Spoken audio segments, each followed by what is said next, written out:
Hi, this is Ross from VSM. In this video we're going to be taking a very quick look at the dashboards we provide for Skype for Business. Now what I have on my desktop is a typical dashboard arrangement for a Skype for Business environment. In fact, it's our internal environment here at VSM, so small but nevertheless a good example of what you can measure and monitor. So starting over here on the left-hand side, this is Skype Server 01. In our case, that's our mediation server and registrar. Moving across to the right, next server is our Skype Server 02. That's our Edge server. And external calls, in this case, are made via a session manager. So there's our session manager and our, finally, session border controller over here on the right-hand side. Now, one thing about the dashboards with VSM is that the dashboards always understand the role of the server that they are depicting. So the KPIs, the dependencies that exist through configuration, they're always automatically mapped through. So for example, if you were to change the role of a server, add an application onto there and make it slightly different, within 1 minute the dashboards will realise that and they'll start to measure and track the right things. So our dashboards are laid out in alignment with the OSI model. So we start at the top with the server hardware and operating system.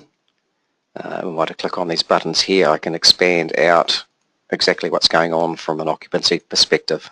So what we get to see there is processor occupancy and memory utilization over the last 10 minutes. They can be expanded or collapsed just to save desktop real estate. Underneath those, staying with that server hardware and performance, we have things like the Ethernet NICs on these servers. Again, we can expand those out and have a look at the last 10 minutes. And then below that, we're looking at the performance of the hard disks down through here, which is depicted on a bar type basis. You'll notice on the bar there's the occasional slither of amber in there, so we're doing the red, amber, green is applying to the performance of these servers. What we're tracking there is the 70 odd KPIs that Microsoft define for the Skype for Business environment. And again, understanding the role of the server, we can apply the correct KPIs through to the dashboards. So it gives you really good visibility of what's going on there. And, you know, is the server hardware, is the operating system working in alignment with what Microsoft say it should be? So we're picking up Windows events, the WMI information off those servers directly to get that performance information. Looking across into the session border controller, at this point here we can pick up the number of SIP calls that are in progress. So we can see that there is currently 6 active calls. More interesting information, for example, the last 3 minutes, what's gone on. So again, small environment, we've had 5 calls there. We can see that we've received 2 calls that just updated there. And we can see things like the rules on the SBC, how often they're being challenged. So if we're blocking calls, that's happened in total 122 times, 0 in the last 3 minutes. So if the rules on that SBC are starting to get tested from a security point of view, we can see what's going on there. If I collapse that and we expand out the SIP protocol, we can see the number of invites we've received there, again, all last 3 minutes and all time. And importantly, from a SIP error perspective, we're looking at the response codes.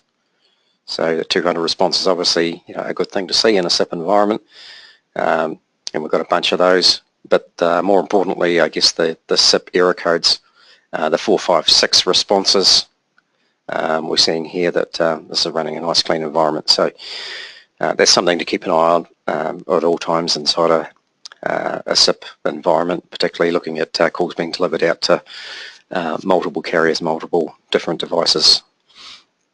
And finally, on the right-hand side here, we've got our voice performance or quality of experience indications. So the way we depict these in VSM, it stays the same regardless of the underlying technology. So you might be feeding multiple different technologies into your VSM dashboards. The quality of experience was always depicted in the same way. So starting over here on the left at the bottom, we can see the calls, current calls in progress, and the call quality that is being enjoyed or not. We can see names from our configuration management database of who's involved in those calls. These ones here that are grey, you might be wondering what they are. These are calls that are being made by the older SIP clients. So in this environment we've had Skype for Business in every iteration. Skype for Business, we've had Link, and before that Office Communicator. So we go back a long way. Some of these guys don't have the right client to give the mid-call updates through to the SDN. So in the case where we know there's a call in progress but we don't know its quality, we map that out as grey. Calls that we do know the quality of show there in the appropriate red, amber, green colour scheme. This dashboard up the top right, that's when I'm shaking around there, that shows you the overall environment, so what's going on from a call perspective overall. We've got 8 good calls there at the moment and 2 in the unknown area showing there as grey. So that's your overall environment. And then finally down here at the bottom right, this is us with our ITIL hat on. So ITIL says we need to take the end user view of the quality that we're providing. And the end users, they'll like to get a nice consistent performance for voice quality or quality of experience. They like it to be in the green, so a MOS of 4 or above. And we can see there's 3 current calls there that are sitting there at 4.4. We just had a burst of poor quality for this guy down here, so one caller got a burst momentarily there about 5 seconds ago of a MOS of 2.2, which is now cleared up and everything's sitting there at 4. So it's a very, very quick overview of our Skype for Business dashboards. I hope you found this video informative. Cheers.